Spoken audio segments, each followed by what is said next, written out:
This is Get Sellers Calling You, and I'm Beatty Carmichael. Learn more at our website at getsellerscallingyou.com.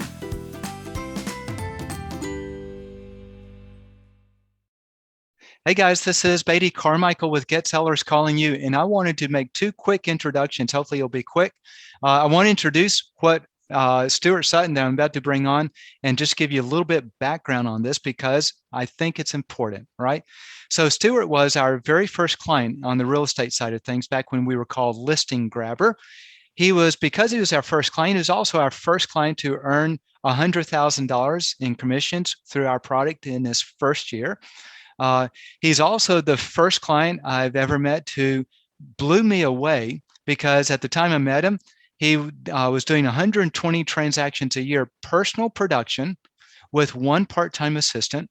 And I asked him, how many hours a week do you work, Stuart? He says, typically about 30 to 35 hours. He said, I work Monday through Thursday. I try not to work in the evenings. And I take Friday, Saturday, Sunday off. And he's doing 120 transactions a year, all personal production, earning a lot of money. His average GCI is between $500,000 and $1 million each year. He's the first real estate agent that I've ever met that has really understood marketing. And that's why he has this amazing business with very few hours. And he's the first real estate agent that I've ever met that going into market shifts, he's always earns more money than before it.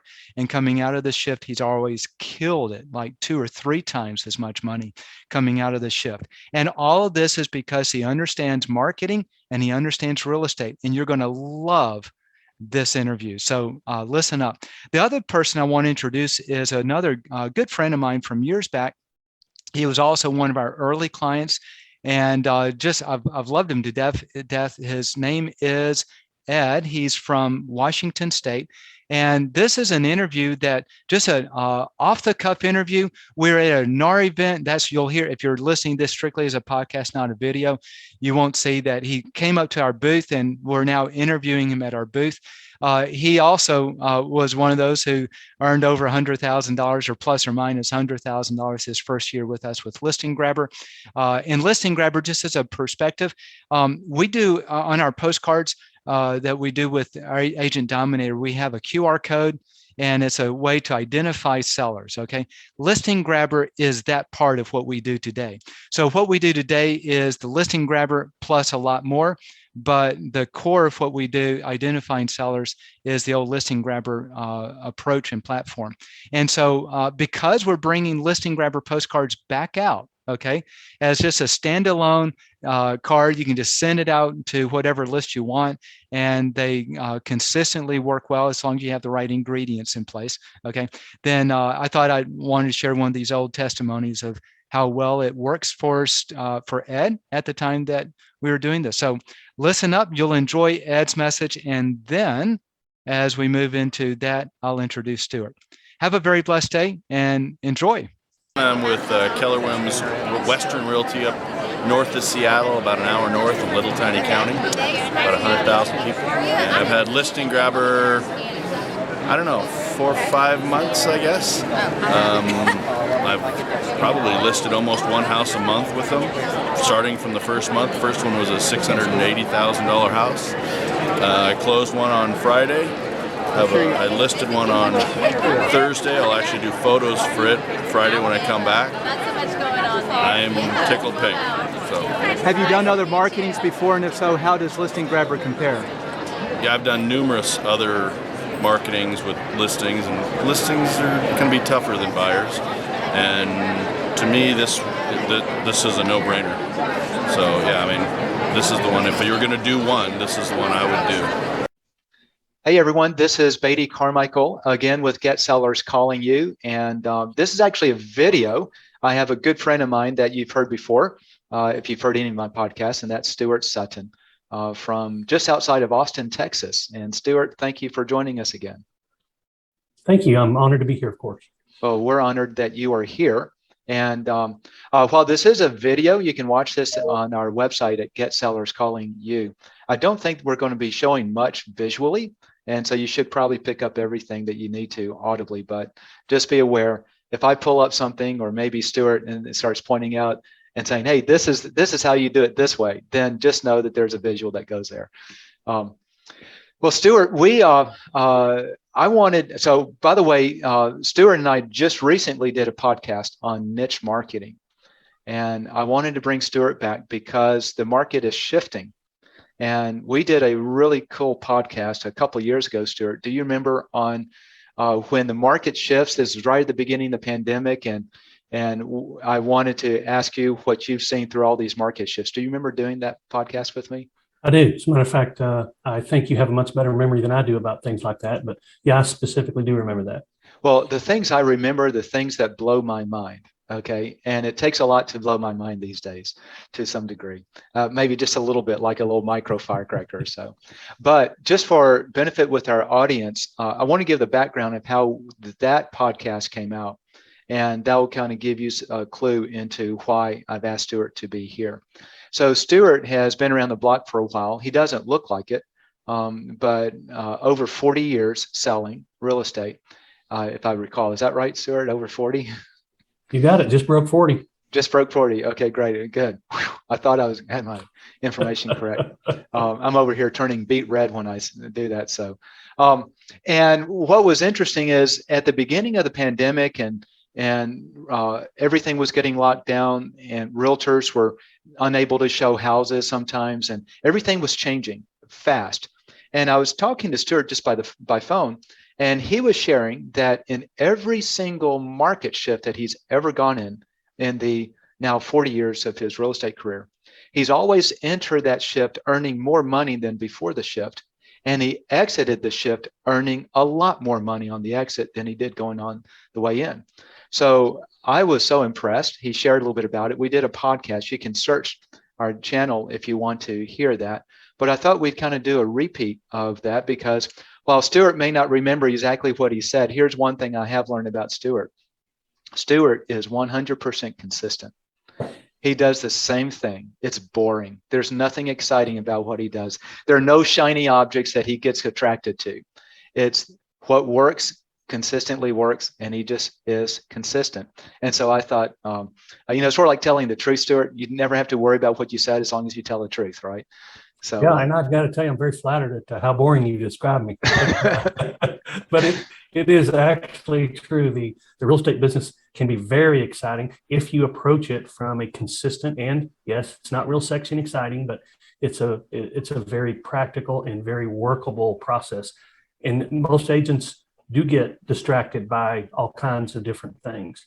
And what we're going to talk about today is some basics that, quite sincerely, a lot of people aren't aware of. Now, how could people not be aware of basics? Well, I think you'll find out as we progress because it's pretty amazing. I think so too. And to also put some meat behind the boring versus non-boring. I remember you telling me that you had a friend a few years ago. He runs a team. He did like 3 or 3.5 million GCI that year, all excited and working these, 60, 70 hour weeks possibly. And you were telling me this, Stuart, and you were saying, I only worked maybe 30, 35 hours a week, and I took home more than he did. And I'm thinking that the exciting part of real estate is not the production of real estate and how many hours you put in. The exciting part of real estate is the life that you can generate from it if you do it right. And that's the thing that I've always been impressed with you, Stuart. You have a life outside of real estate as opposed to real estate becoming your life. And I think that will probably come out in today's call. Well, you couldn't have said it better. I mean, the exciting part is really the life that it affords you if you manage your real estate business properly. There's no doubt about that. Yeah. So for those who maybe not know much about you, besides what I've already shared, how about let's start with just a little bit, who is Stuart Sutton? Well, I've got 2 grown sons who we thoroughly enjoy spending time with. One of them is married, and they're both just incredible young men. I've got a wife who we just hit 35 years. We dated for 2 years, so I pretty much continually tell people we've been together 37 years, and she says we've been married 35, and that's what counts. So I'll just stick with the 35 at her bequest. So the question is how many happily that is married really years? where 35. Okay, good. There, if we're going to talk about unhappy as a part of that, that would probably be a matter of a few days here and there. Good, good. Because I can't guarantee that she was happy all 35 years, but it wouldn't be more than a few days, I don't think. But that is really the crux of it for me, was discovering how to manage my business so that it was absolutely a priority to make sure that my family was absolutely the front and foremost thought as far as how I spent my time each week. Hey, let me ask you on something with that, to interrupt. Sure. Not to interrupt, but actually purposely to interrupt. Sure. There are a lot of people, I'm sure, listening to this that would love to have a 35-year marriage that has been happily married the entire time. I know about you because I'm at 29 this year, and my wife. Oh, congratulations. Thank you. My wife and I have never had a fight, and it's been. I always tease people. She's my. We've been happily married 17 years. She always kind of slaps me, but we've actually been incredibly, madly in love for all 29 years. And what's your secret?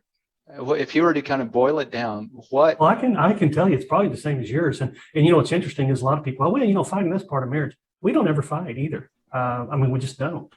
We never have, because, well, I can tell you that as a woman who is committed to and devoted to devotional time and prayer time every day, I found out very young that I was not the one on the pedestal for her, that her faith, her 100% faith was in our Lord. And as her husband, I was I'm not going to belittle the relationship that God gave us, but she didn't have 100% faith in me. She does. But what I'm trying to say is she had 100% faith and does in our Father. And my following him alongside her is why our marriage has been happy. We've been through a lot together, and we've prayed our way through it, and we've been through struggles, we've through joy, longer than struggles, thank goodness.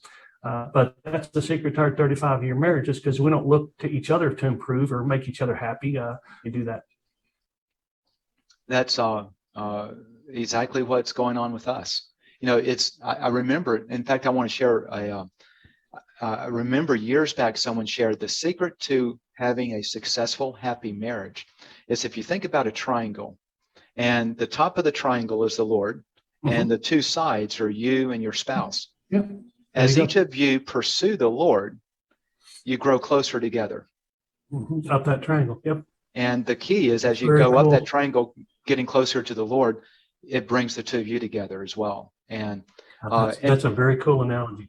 It is. And one of the things I started to do, I'm always inquiring. As a marketer, I'm always asking questions. I'm always looking for data. And I've run across a number of pastors who do a lot of marriage counseling. And I've always asked them the same question. I said, have you ever encountered a marriage counseling situation where the marriage is on the rocks, where both partners, both spouses were truly pursuing the Lord? And he said, no. He said he's never had that ever happen. When they're truly pursuing the Lord, both of them, he said they never come through his door for counseling. So I just thought that was really interesting. Yep, I understand completely. So and it's hard for sometimes a male not to really grasp that his wife has all of her faith in him, but if all her faith is in the Lord, then it's going to do nothing but strengthen me. That is so true, and that's the way it is with us. And the whole idea of God first, family second. Everything else comes after that. And that's really Absolutely. So true. So I've just encouraged maybe for those who are going through tough times to lean on the Lord. And as you lean on him, he'll give you the desires of your heart, he says. And it's a committed pursuit. And you'll find that, in fact, one of the things I've started doing on my other podcast, the Radical Faith side, is the Lord is showing me some just really cool things about just under a year ago, I think. Things were so blessed with what we do in life that when people say, how are you doing? I'm blessed. Even my email signature starts to say, hey, be blessed. And it's like, I can't describe it any other way. But what happens is as you seek the Lord and are wholly devoted to him, it seems like everything in your life just kind of calms down. And the picture I get is sort of like if you think about the story of Jonah. He's in the ship, he's running away from the Lord, and the ship is in this tumultuous storm, and they were fearing for their lives. And Jonah finally said, hey, I'm the problem. The Lord is doing this because of me. So they throw Jonah overboard, and instantly everything calms down. It just kind of becomes totally calm. And I think that's kind of the picture of our lives when we try to do it all on our own, and we try to work on our own to fix the problems in our lives, and we don't really pursue the Lord. It's tumultuous. But once you say, I'm going to pursue the Lord and I'm going to follow him first, everything just kind of calms down. Again, a very good analogy. You're really good at painting these pictures. That's why these podcasts are so good. Podcasts are so good, because from a verbal perspective, you're painting pictures. Yeah. So, but anyway, that wasn't the reason we're here. Well, maybe that was. I'm not sure. For anyone who has questions on either one of that, feel free to reach out to me or Stuart. We'd love to talk with you more on just walking with the Lord. But let's back up to where I interrupted you. You were talking about both having a solid marriage and working your business to protect your marriage, protect, the way you worked your business and protecting your family. So continue on with that. I don't know if that makes sense where you were. Yeah, no, we were pretty much there. And, the bottom line is that I worked my business around my ability to spend time with my wife and my kids. It's just as simple as that. And I never missed a thing. Well, I take that back. I was late to the Tarzan, the first Tarzan movie, the animated one, when my son was 5 years old, and they've never let me forget that. So other than that, I think I have a pretty clean record as far as being present when I needed to be present. But my business never suffered from it. I probably told you this, but I'll share this again. When my first son was born, I started taking all day Thursdays off. So I was not working Thursdays and I was not working weekends. And so you were working Monday through Wednesday and taking Thursday, Friday, Saturday, Sunday off? No, I was working Friday. Okay. So Monday, Tuesday, Wednesday, and Friday was my work week. And I would leave a voicemail on Thursday morning that said, hi, this is my day with my family. If you need me, feel free to get hold of my assistant, and she'd be happy to track me down if it's urgent. If not, I'll talk to you tomorrow. And I would get voicemails, baby. They would say, don't you dare call me back today. We'll talk to you tomorrow. And it never cost me business. As a matter of fact, I think I was blessed with more business as a result, because that's the value that most people would love to be able to implement within their lives. I was doing an interview with another agent, and I think he's out in Colorado, and one of his priorities is keeping the Sabbath holy. Okay. And the Sabbath for him, as for most Christians, is Sunday. And so when he would engage with a new client, he would always tell them, I'm available any day of the week except Sunday. And you won't catch me Sunday because I take the time off and honor the Lord with it. And people in his office can't believe, you actually tell them that? You might lose business. And he says, I don't care losing the business when they get offended that I'm going to honor my Lord first. Yeah. And he said that has been one of the keys to what he has seen, how the Lord has blessed him, because the Bible says if you honor the Lord, he will honor you. And he had honored the Lord every Sunday. That was a day of rest, time of family. And the Lord just blessed his business. Amazing. That's right. He was blessed with people who appreciated what he was doing and understood what he was doing, rather than working with people who didn't get it. And that, I see exactly what you're saying again, just very powerful. Yeah. So talk to me briefly. There was a time in your life where you worked many hours and you actually worked your business, phone calling, prospecting, and then something changed and your whole business turned around. The whole business completely changed for you. Talk to us, because I know that leads into where we're going on how do you handle market shifts here. Catch us up to date. What happened at that? Sure. I've pretty well done it all in my career. Most of it has been residential sales. I have been an appraiser for a while. I ran a website company that provided services to agents and brokers for a while. And I ran a large real estate office for a while. But the majority of the years I've been in real estate business have been in residential sales. And I've done just about everything you can do. As a matter of fact, on a slide, when I teach a class, for example, for my company, I'll go down a short list of things that I've done. And I'll say, that wasn't for me. Run that big office, that wasn't for me. Having a big team and having huge numbers of production and cold calling 2 to 4 hours a day, that just wasn't for me. And I had to really go through and find out what was for me. And when I found out what was for me, it was kind of like your friend in Colorado. Other agents said, well, no, you can't do that. Well, he does it. He takes Sundays off. Other agents don't think you can take Sundays off. They don't think you can not work evenings. You can not work weekends. They don't think you can manage your time. I've had several appointments, listing appointments this week already, and they're all were at 11:15 or 1:15. Everyone thinks they always have to do their listing appointments in the evening. Wow. So the myths in real estate, you just basically have to forge ahead and break those myths. I was doing the traditional thing. I was cold calling, headset on, cold calling, 100+ people a day, 2 to 4 hours a day, every single day. And let me tell you, it works, but it's not a real fun way to do business. If someone says, oh, I love doing cold call, that's a very tiny percentage. They're either not being completely honest, or they're one of a very tiny percentage of people who enjoy that type of work, because it's very challenging. It can be very stressful. It can be very frustrating. So once I discovered something called marketing, within 6 months after hiring a coach who taught me specifically how to market and market properly. Mm-hmm. Now, I say this all the time, and I don't mean to beat a dead horse, and I don't mean to offend anybody, but most real estate company, marketing companies that provide all these different things, website companies, mailing companies, all these different services, you could spend all your entire commission every single month. They don't really know marketing. Pretty graphics and clever sayings isn't marketing. Once I discovered what marketing was all about and started to implement it in my business, it took about 6 months to transition into a complete inbound business. And what I mean by that is completely people calling me, not me calling them. It took about 6 months, and I never looked back. I literally have never made a cold call or knocked on a door since. And I was a door knocker too. I knocked on doors like you would not believe.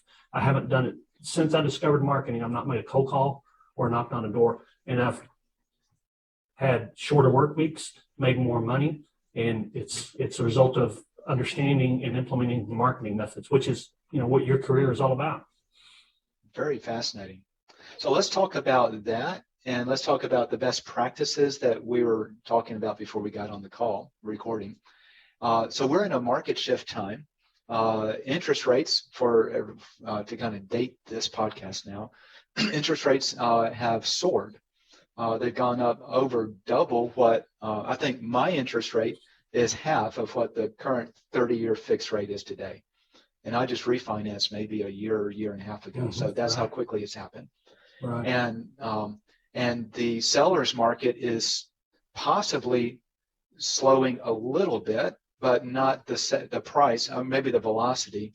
The number of buyers are still trying to get in are still there, but they're having a harder time because they can't qualify for as much house. And, when money is more expensive, you have fewer buyers. That doesn't mean the demand goes away completely. So talk to me just briefly. You've been through lots of market shifts. You see the markets possibly starting to shift now. In fact, let's talk first about what you see in this market. What type of shifts where you think it's going?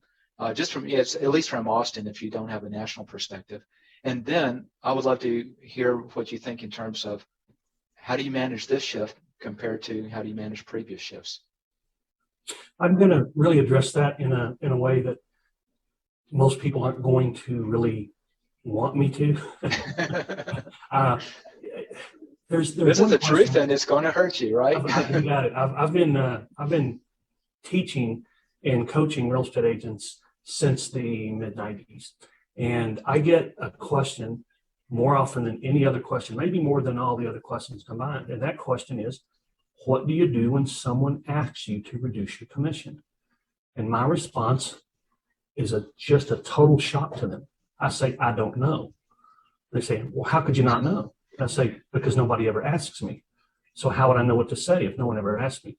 So Wow. the moral to that story is that if you prepare properly, position yourself properly, market and brand yourself properly, by the time you sit in front of someone, there is no inclination in their mind whatsoever to ask you to reduce your commission.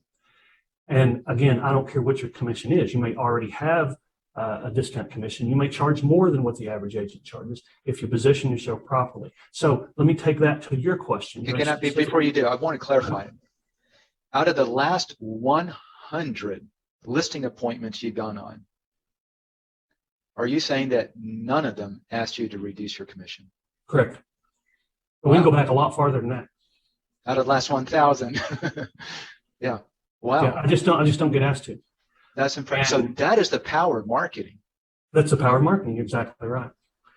And to really bring that in line with the question you were going to ask, and my response isn't going to be some, magic pill.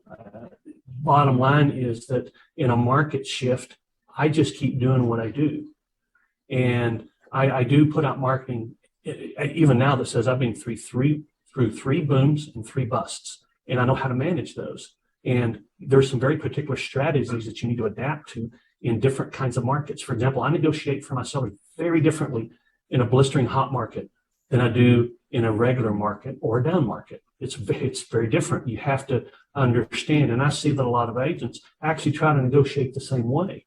And it's really a disservice to the people they represent because they're leaving money on the table when they do that. So from that perspective, there's some changes I have to make. But from a market shift perspective and a how do I go about marketing, I don't change anything.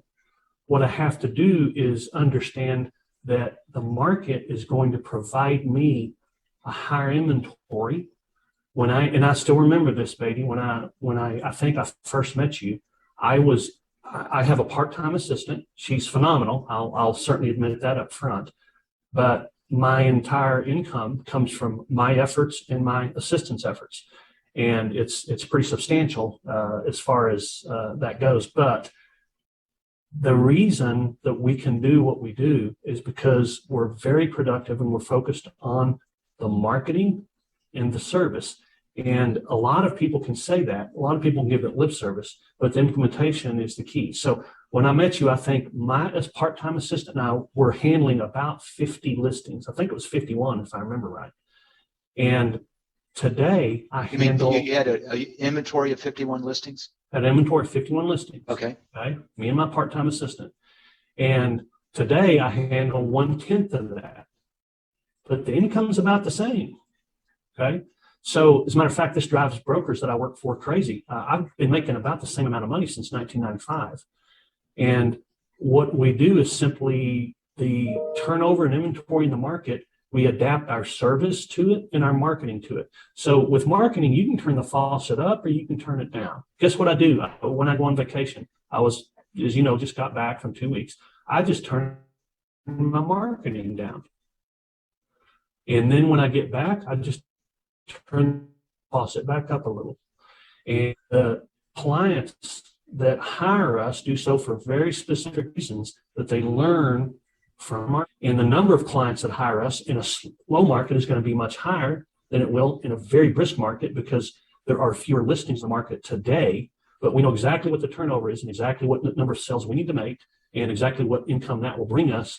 So we can literally back that out from, okay, in 2012, I needed to carry 50 listings to earn the income I needed because of what the turnover was in the market. The number of listings that go in the market, they end up going to closing. Today, I know exactly how many listings I need to take, and it's a fraction of what it was back then. But we know what the conversion is going to be and how many are going to go to closing and what income that's going to bring us. So it's not all these different weird things regarding strategies and methods and blah, blah, blah. It's simply an adaptation of what works.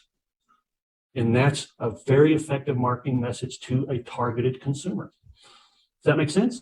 That makes a lot of sense. And the other thing that hits me with all of this is, sometimes I'll ask a client or a potential client, so how many sales did you do last year? He said, I'm not sure. How many listings did you do in the last 12 months? I don't know. And it's like they're in business, but they don't have any metrics. But yet you're talking about very specific metrics, which tells me that you're not running your business haphazardly. You know what your business is doing. You probably have some sort of metric gauges that you look at on a consistent basis, and you know where you are, and you know where you need to be, and you're managing it that way. Is that correct? That's okay? correct. So on track, and I don't mean on track from a loose perspective. There used to be a trainer that would say, how many sales do you want to make this year? And the responder would say, I want to make 100. Well, how many have you made so far? 3. Well, let's just say you're on track to 100. So we're not talking about on track like that. I just looked at my data, and I am, for my goal for 2022, I'm literally spot on within a few dollars of where I need to be at this time. And the reason for that, it's not an accident, is because we know from a marketing perspective what kind of response we're going to get, and we know what needs to go out the door in order to result in the responses that we need to get. And you know, as a marketer, exactly what I'm talking about. As a matter of fact, you're more definitive than I am with split tests and things like that. But we've gained a perspective over the years of understanding what our consumer wants and needs and how to make it easy for them to get it. And that's the oldest rule in marketing. Find out what they want and need and make it easy for them to get it. And we've got a grasp on that in our little world. We don't have the kind of world that Nike has or Coca-Cola has or even a huge real estate company. But in our little world, we have a very good grasp of what our consumers want. That is fascinating. So tell me, where do you see the market going?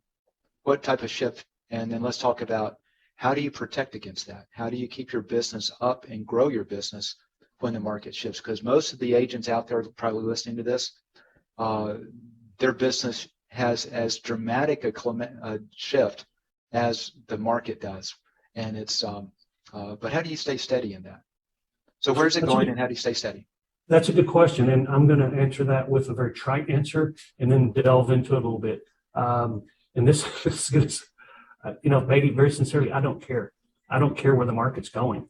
We're going to follow it. We can't lead the market. Interesting. I'm going to follow the market and adapt as the market shifts. My beliefs about what the market is going to do aren't any better than anybody else's. Yeah, I'm a little more experienced than someone that's been in the business 3 years, may not have as good an idea of where the market is going, but guess what? They may have a better idea. I guess my personal opinion on this is that with interest rates rising, it does decrease buying ability. In my market, it hasn't decreased dramatically. We're starting to see the shift in April of 22 compared to April of 21, which I'm sorry, I maybe dated the podcast, but that's fine. This is coming out soon. We saw fewer sales for the first time in a month over month and in a year over year. We saw inventory decrease, and that's the reason for the fewer sales. You can't sell houses that aren't in the market. So the result in the fewer sales literally resulted from there being fewer homes to buy. Now, in my market, I'm not like North Central and South Central and Central Austin, where you put a house in the market and you have 30, 40, 50, 100 offers. That doesn't happen where I am. But we'll typically get 5 to 8 offers. My biggest one ever was 20. But it's been 18 months.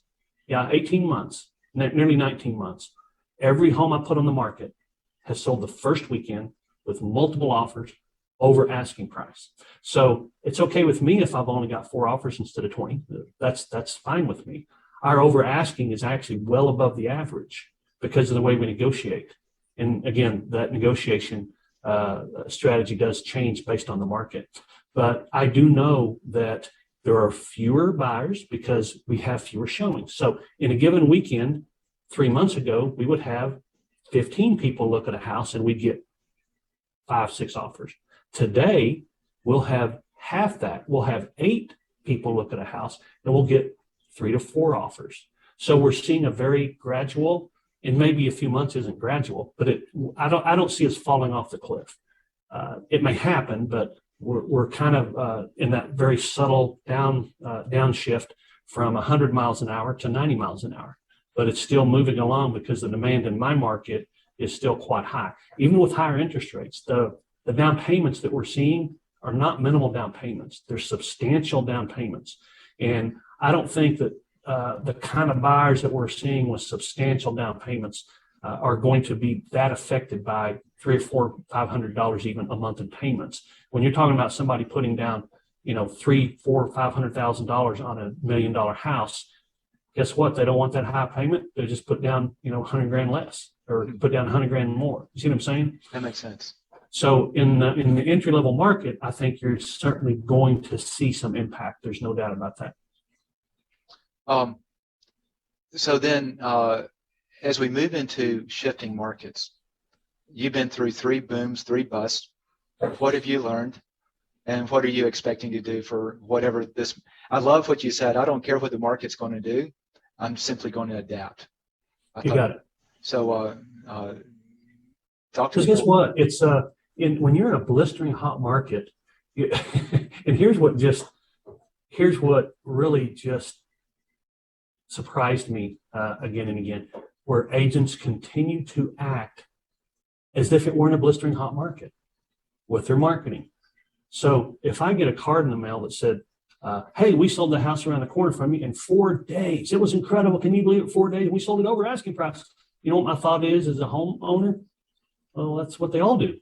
Right. What'd you do? No one has to do anything special to sell a home in 4 days with multiple offers over asking price. So my marketing says at the top, well, I just sent out a card that literally said, the earners sold this home in 3 days, way over asking with multiple offers. So what? Everyone does. But the headline was, this is the best selling experience we've ever had, said Bill and Debbie Ernzer, 1 Acre Plus homeowners. Why would they say that? Well, I then explained, hey, everyone does that. I mean, I'm not special because I sold their home in a few days over asking with multiple offers. I'm not special at all. As a matter of fact, if I didn't, there's probably a problem. So then I explained, despite the fact that all the homes are selling over asking with multiple offers in a few days, they said this was their best experience ever. Why would they say that? Well, here are the reasons. And so we basically say, hey, yeah, we're selling homes fast, but who cares? That's not what it's all about. Here's what it's all about. So we try to point the consumer to, you know what? You need a good agent, even in a blistering hot market. Does that make sense? That makes a lot of sense. That's brilliant, actually, but that makes a lot of sense. So in a slow market, guess what we're going to do? We're going to say, hey, the average marketing time is 78 days. Our average is 17. And there's a reason for that. Here's what the reason is.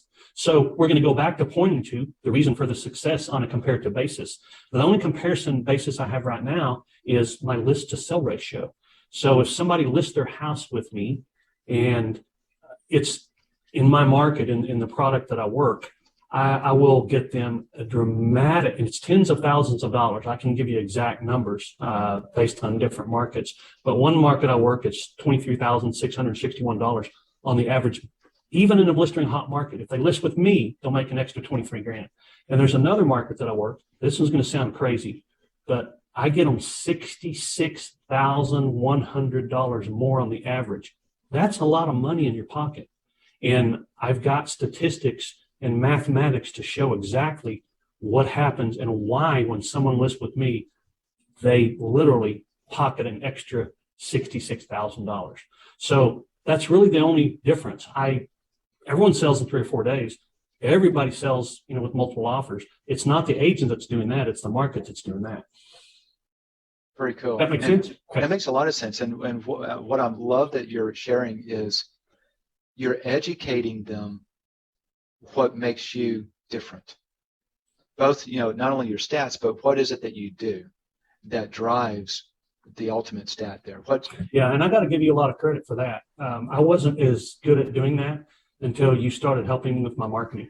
And then we started looking at different parameters. And I've never been, as a matter of fact, my first marketing coach taught me, he said, hey, if you ever say you're number one, you're going down the wrong path. So my marketing never says I'm number one. It never says I'm the best. It never says I'm the greatest. It doesn't go into that. But it's okay to say, hey, here's a proven process, and the proof behind it. There's got to be something. You can't just say it. The proof behind it is here. And so with the different approaches to that, you've kind of ingrained that into some of my marketing. Very good. I love it. Talk to me just briefly the last few market shifts. What happened with your income, and how? Because in the last few market shifts, most people's income drop all the way down, and they try to rebuild. And right. I remember you sharing from our last call on this topic. So what happened to your income in those? Yeah, and I've said this many times, you've got an amazing memory. But in a market shift, so I'm going to go back and give you some very specifics. Okay, so when I said that I was carrying 51 listings when you met me, and the market shifted, guess what happened when the market, and so here's what happened. The crash, of course, of 08, and it continued down. When there's a crash, it will continue down, and then it will start back up. Well, when does it start back up? Well, we have to go find that out. We can't just guess. We can't just say, well, it feels like it. Well, I can't anyway. I have to go find out. So 12 was the first stable year in my market, and 13, it actually started back up. Okay, so guess what? When it started back up, I'm carrying 51 listings. Guess what happened to them? Wow, they all sold. They all sold. I mean, they just started getting snapped up. I mean, we were actually going nuts for a few months, and slowly and steadily, my listing inventory kept decreasing until we got to the point where we are now, where I literally, well, this week I'm going to put 2 listings in the market. They'll both be under contract by Monday. Last week I put 2 listings in the market. They were both under contract by Monday. So my listing inventory is very different than it was then. What I really pay close attention to now is my coming soon inventory. What do I have in the pipeline? And if I don't have stuff in the pipeline, I need to turn that marketing faucet up to get stuff in the pipeline. Does that make sense? That is brilliantly simple. Yeah. So the other side is when the market goes from up to down. Okay. So if I'm marketing effectively and I'm turning my marketing faucet up a little, when people need my services, and from a niche perspective, if you're an expert in a particular area, particular type of property, if you're perceived as an expert, and we've talked about this many times, family doctor, you love them, you trust them, but if you have a heart problem, you need a cardiologist. There's no way around it. You're going to go to a cardiologist. You need that. Regular eye doctor, great, wonderful, you love them, you trust them, lifelong relationship. Did you get glaucoma? You're going to a glaucoma specialist. You need that. So what happens when the market shifts down and starts to slow? People need specialists more than ever. So because I'm an expert in a certain type of property, those people also look up and go, wait a minute, the market is, whoa, it's starting to get a little concerning. We better call that guy who knows our property type instead of just a regular typical real estate agent. Now they have a need, and that need is more pronounced as the market goes down. So guess what happens to my listing inventory as the market goes down? It starts going up, and it naturally adapts to the market and the turnover ratio. I still have the listings continue to sell, even though I might have to carry 20 or 30 or 40 to get them sold. My listing inventory goes up while everybody else is sitting over here going, well, what do I do?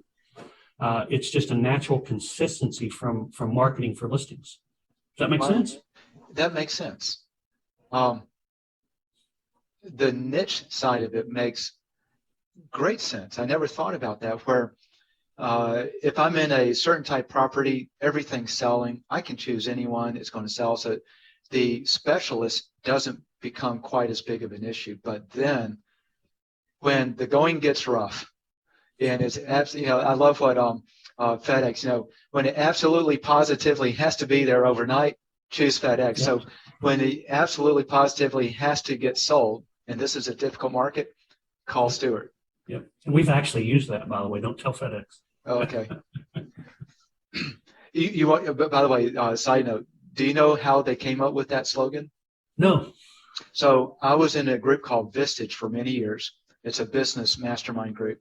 One of the speakers we had was employee number 3 with Wow. FedEx. And he shared the story on that. They would do these focus groups, and they would just bring in people who use FedEx just into a room and just kind of hear them, whatever they're saying. And there was this one big old, I'll call him a Bubba type of guy. He worked in a warehouse, and he said, he made the comment, well, when it just absolutely positively has to be there overnight, I know I'm going to call FedEx. And so ding, taken from the ground and turned it into the marketing mantra that it is. So and you probably knew this, but to me, it's fascinating. FedEx, when they started, they actually launched twice. The first time they had their planes, they had their personnel, they had their routes, everything was in place. And you're talking about a huge investment. 6 packages the first night. Wow. And it didn't get much better. They stepped back, made some corrections, and they could have just shut it down, saying, hey, we thought this was a good idea, but it wasn't. They retooled, they adapted, they moved forward, and obviously the rest is history. And do you know what happened in making that only 6 packages the first night and then they retooled? You know what? I've read the detail, but I don't know. I don't remember, no. If I recall the details correctly, and I may be wrong, so fact checkers out there, don't get too upset if I miss it. But FedEx was Federal Express, and their business model was to transport checks across the country so they could get deposited a day earlier when you wrote a check in Georgia and it's from a California bank. And so that's the name FedEx. And as they were launching, I think they just started the electronic check transfer thing where it all happened electronically. So their market instantly disappeared. It just went away. Oh, I don't even remember that. Yeah, and then they retooled and relaunched as a package delivery because they had the infrastructure in place. I think that's what was going on. Interesting. That is fascinating. I mentioned earlier that I was an appraiser for a while, and that really sounds similar to my experience as an appraiser. I joined an appraisal office. Every single appraiser in that office had made more money than me the year before. And I was doing pretty good in real estate sales. And I said, hey, this appraisal thing doesn't look too bad. Well, state laws changed. Federal laws changed. The next year, 1 year later, literally, every appraiser in that office made less money than I had in sales. It changed really fast. So I've been there. So market shifts can make a dramatic impact on your pocketbook. They're not. You shouldn't be scared of market shifts. And I know that's easy to say, but if you are plugged in, you're effective, you're branded, your marketing is in place and consistent, you shouldn't be scared of market shifts. As a matter of fact, you should basically be proactive in market shifts and go after them. What if that's not you? What if you're not established, not branded, don't have a good marketing platform, and you've been blowing with the breeze wherever it blows, and that's how your business has grown? Then how do you manage it? Yeah, then you need to do like Fred Smith did and retool.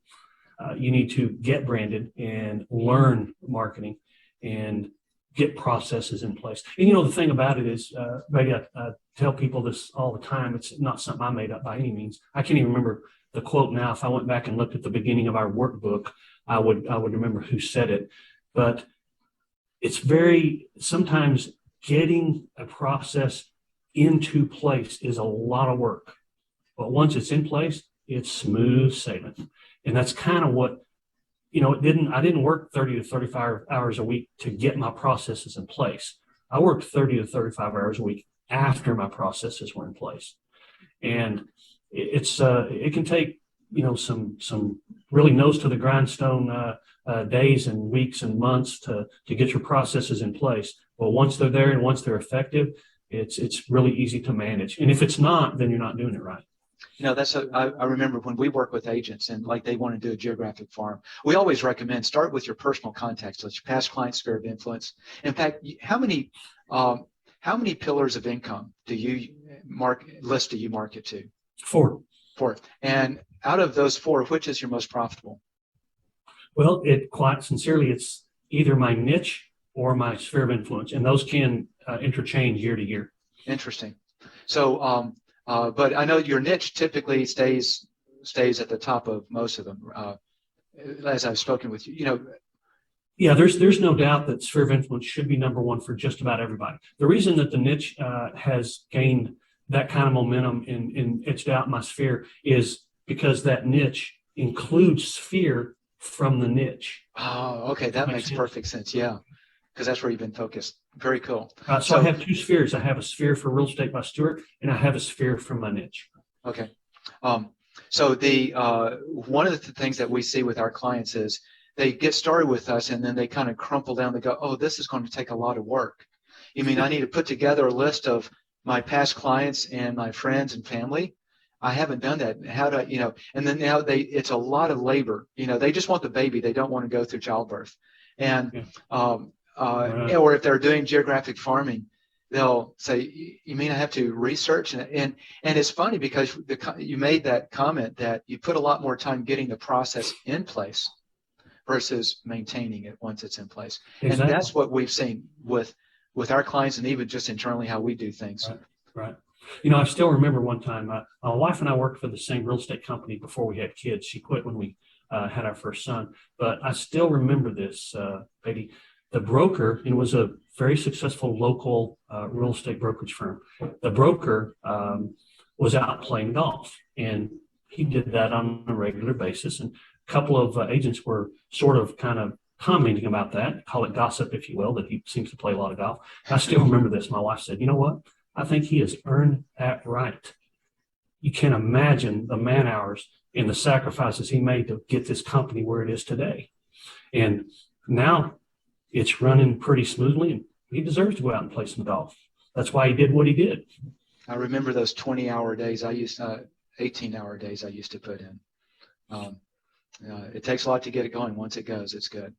So you mentioned niche. So as we shift, so the last call that you and I did, so for those listening to this, if you go back 2 marketing calls, was when Stuart and I talked about niche marketing. If you're interested in how to get a marketing campaign started, go back to the previous marketing podcast on this channel. And if you listen to the audio, scrap the audio, just go to the website, Get Sellers Calling You. It's called, so getsellerscallingyou.com, but the podcast you're looking for is called The 3 Keys to Getting 8 out of 10 listings out of any list that you market to. And it's a lot better on video because I'm actually walking you through a PowerPoint and showing you the structure of what are these 3 keys, 3 things that you do. But I wanted to bring focus, Stuart, to the niche. You've got a book out on niche marketing, and you've been teaching niches for years. In fact, when I met you, it was all about niches still. So give us a little primer for those who may not have listened to our other podcasts, or they've listened to it, but like most realtors, they probably were in the car, didn't catch it all, and it's best to repeat than be remiss. So give us a little thumbnail sketch on niche marketing, how effective, what do you do, and how they can get information to do niche marketing. Well, I appreciate the opportunity to do that because, I'm pretty passionate about it. I just don't think the real estate industry has embraced niche marketing like most industries do. And I've already given a couple of examples. Family doctor versus a cardiologist. Cardiologist, higher level of skill, education, and experience, and a higher income. Glaucoma surgeon, higher level of skill, education, and higher income. And you can go to every industry. You can go to the lawn maintenance industry.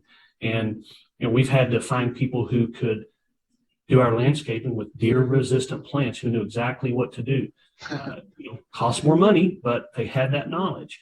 So when you develop an expertise, when you increase your skill set to where it's above and recognizably above your competition, then people tend to call you and they tend to do business on your terms because they need what you do.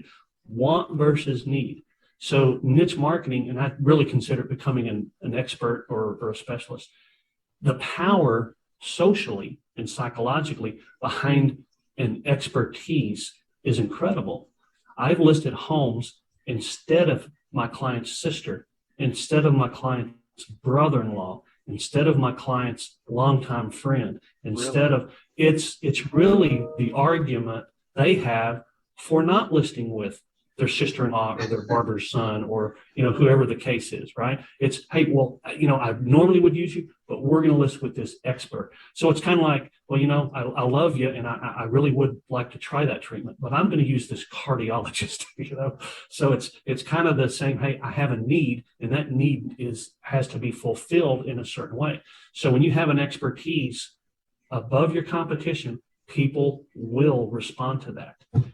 And I think I shared this with you, and we've talked about the blocks of 10. And I think you use 100 quite often because, again, it's easy to understand. But I tell people the last 10 listing appointments I was on, I was the only agent they talked to 9 out of the 10. So here's the thought process behind an expert. And this is true in most industries. So if you have a heart issue, you may go to a cardiologist. And if you don't like them, then you may go get a second opinion. But if you like them, you go ahead and hire them. And that's the thought process behind the listing appointments I go on. And here's why I know. From a marketing perspective, we ask lots of questions, and we continue to ask questions. And the answers that I got led me to understand that when someone called me out as an expert in the type of property they own, their thought was, well, let's call this so-called expert dude. And if we like him, we'll just go ahead and hire him. If we don't like what he has to say, then we'll just hire a typical agent. Well, fortunately, most of them like what I have to say. So it's really nice when you get called out to a listing appointment and you are the only one. It's really a nice situation to be in. So there's tremendous benefits to becoming an expert, social and psychologically, but income-wise, there's a really nice benefit to that too, because it's a very small world and you have an expertise in it that other agents don't have. And if you position yourself properly, sellers will call you. You turn that faucet up as much as you want. I mean, you literally can make all the money you want. I've taught agents to make 100,000 in their niche. I've taught agents to make $1 million plus in their niche.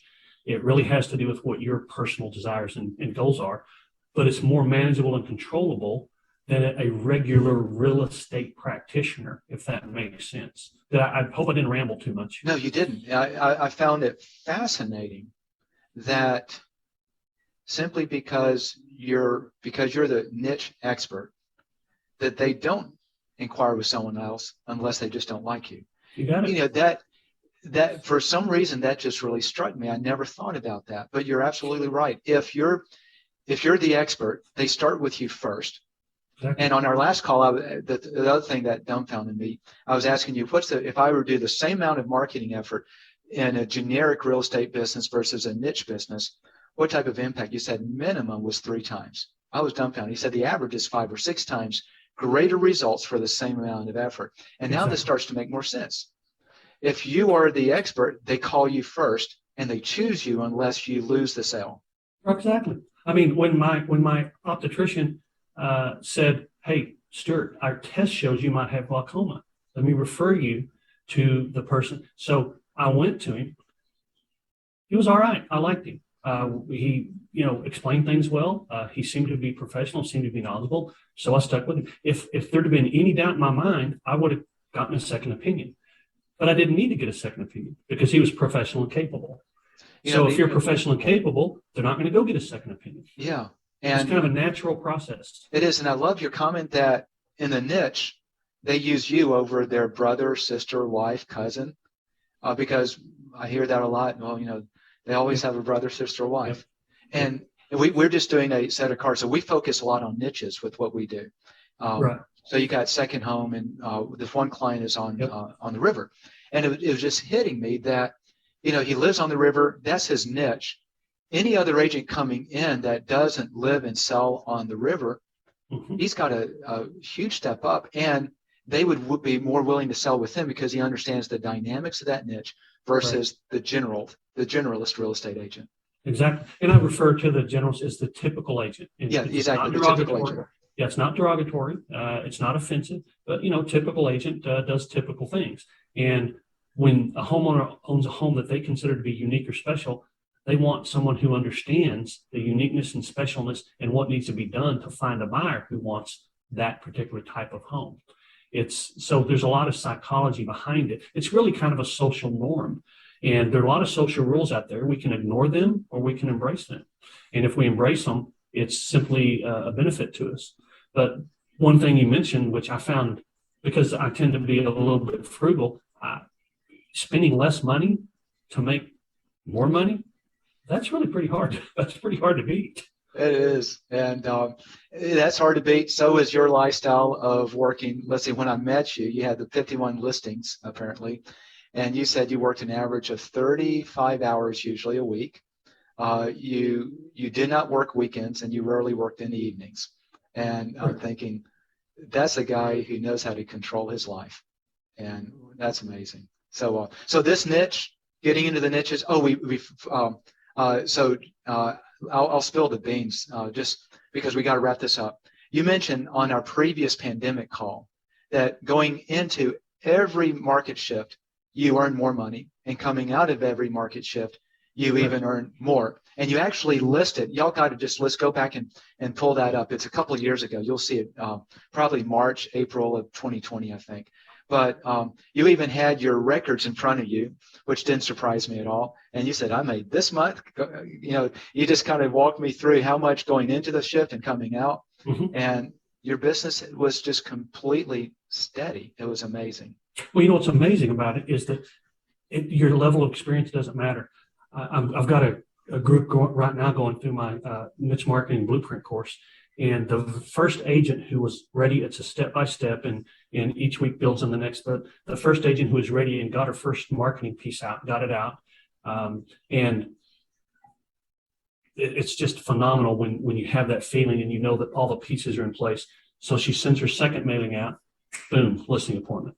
And, I've always said this, that the old myth in real estate is that when you start a farm, it's going to take a year or two. And you and I both know that's not true. If you position yourself effectively and market effectively, you can start getting results really fast. And when she got a listing appointment on her second marketing piece, she was just, this stuff works. And everybody else is going, oh, we got to get our marketing pieces out. Yeah. So it really is amazing, because what the consumer is looking at is not how long have you been in the business, it's how well do you understand me and my type of real estate. That is so true. We need to wrap up. Okay. You wrote a book on niche marketing. You have a course. The focus of this call wasn't to promote the book or the course, but I think there's a lot of value. And I've got the book over here, and it's just fantastic. Tell us the name of the book and where they can go to get it if they want. The book it's very easy. It's Niche Marketing Blueprint. And it really is. It's a step-by-step guide. Literally step-by-step. First chapter is the psychology behind it. Then it goes into choosing and creating a niche, branding, marketing, gaining product knowledge. In other words, if you're going to be an expert, how do you get to be an expert? It tells you step-by-step how you do that. And it's basically just a reflection of what I did with mine.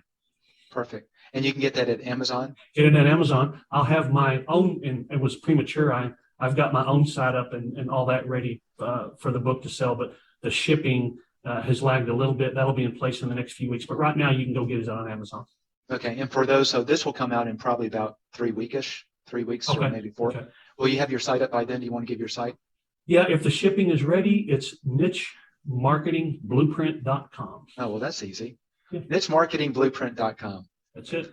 And then obviously, if you guys are out there listening, want to do a farm, focus on your spirit. If you're not doing marketing to your list, any list, you're going to have a tough time going through market shifts. But feel free to reach out to us at agentdominator.com. You'll see we do a lot of niches. And if you have a niche that you already focus on, we're happy to really create some custom things around that.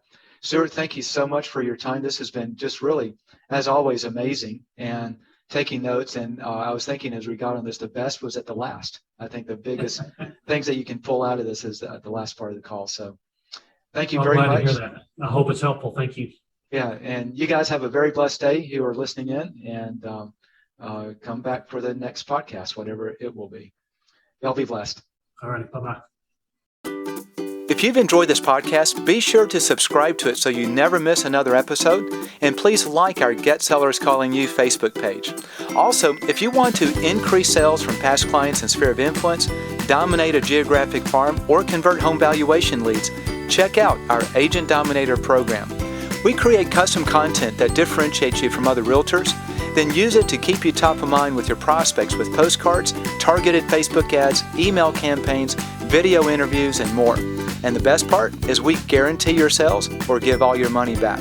Learn more at GetSellersCallingYou.com and select Agent Dominator in the menu. Thanks for listening to the Get Sellers Calling You podcast. Have a great day.